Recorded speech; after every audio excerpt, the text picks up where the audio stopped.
Your Excellency, Mr. Sharif Mohammed Zain, Ambassador of the Republic of Chad and the Chairperson of the PRC.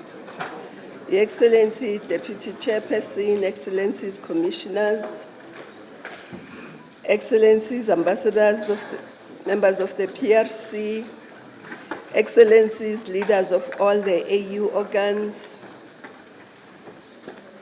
Excellencies, leaders of RECs, liaison offices, officials from the capitals and organs, representative offices, specialized agencies, and officials from headquarters.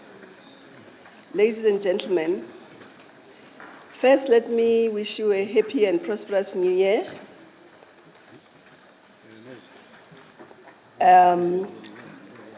All of you, from headquarters and from the capitals. And a happy new year to your beloved families and friends. I do hope that 2017 will be a source of inspiration for our union to continue to tackle the challenges that face us through joint and sustained efforts. Excellencies, the coming summit will once again deal with matters that are of concern to the African citizens and to the African future. How we deal with them, from the work of specialized technical committees and organs to the critical integration and development projects of Agenda 2063, peace and security, democracy and governance, issues of financing and the reform of our union, will have implications for whether we make progress or we let the opportunities pass us by. As we ponder these issues, we turn to the early Pan-Africanists, the visionaries who helped us shape our union. Let me quote Emperor Selassie at the opening of the OAU in 1963.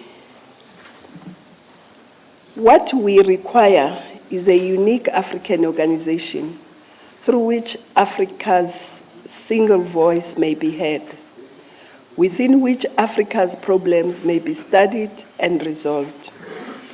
We need a single institution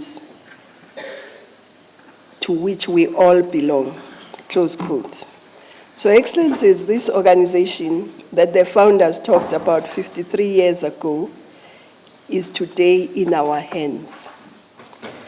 During the 4 years of our term, the African Union, the Assembly, the Executive, the PRC, Member States, RECs, organs, Commission, and citizens grappled with the issues that also occupied the founders. Guided by our 50th anniversary pledge to silence the guns, we are determined to resolve the conflicts in Mali, South Sudan, Somalia, Burundi, Central African Republic, and also to face our common challenge of terrorism and extremism.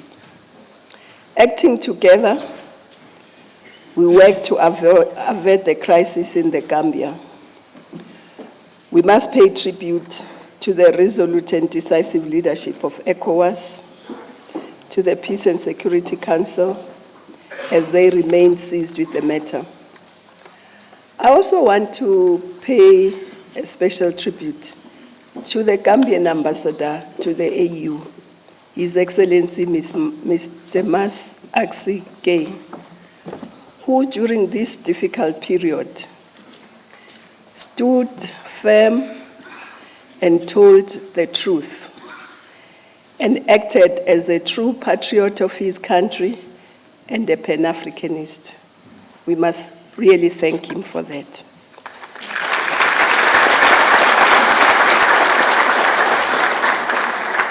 Excellencies, under the umbrella of Agenda 2063, we recorded progress in modernization of agriculture and agro-processing, in tackling backlogs in energy, transport, water, and sanitation, and in making sure that Africa is not passed by in the information highways and knowledge economy through investing in ICT. The Agenda 2063 10-year implementation plan provides the goals we all work towards: to push the African skills revolution, to build vibrant cities, to empower women and youth, and to ensure access to health for all, including adequate nutrition, water, sanitation, and food security. This year, we have a major task to adopt the African Continental Free Trade Area. This, along with the industrialization program, the commodity strategy, and work on the blue oceans economy, are critical to resolving the African paradox of a continent with virtually every natural resource at its disposal, and yet its people are poor, and it is marginalized in global production. Excellencies, the work with member states, RECs, and organs to domesticate Agenda 2063 is proceeding very well. This ensures that our agenda and the SDGs are reflected in national and regional development plans and budgets. The Commission, of course, will present its annual report, which gives a detailed account of activities in the various domains. As we conclude the third year of the 50-year journey towards the realization of our Agenda 2063, all this is to ensure that the Africa we leave behind for future generations is a better place than the one we found and lived in. This is important as we celebrate 2017 as the year of investment in the youth. The crown and precondition of our success will be to place our young people at the center of Africa's Agenda 2063. Excellencies, we must acknowledge that in spite of the achievements, a lot still needs to be done. In all our work, we must espouse and uphold the values of Pan-Africanism, which include putting Africa first, the commitment to the African people, their dignity and aspirations, and our passion for democracy, peace, integration, and development.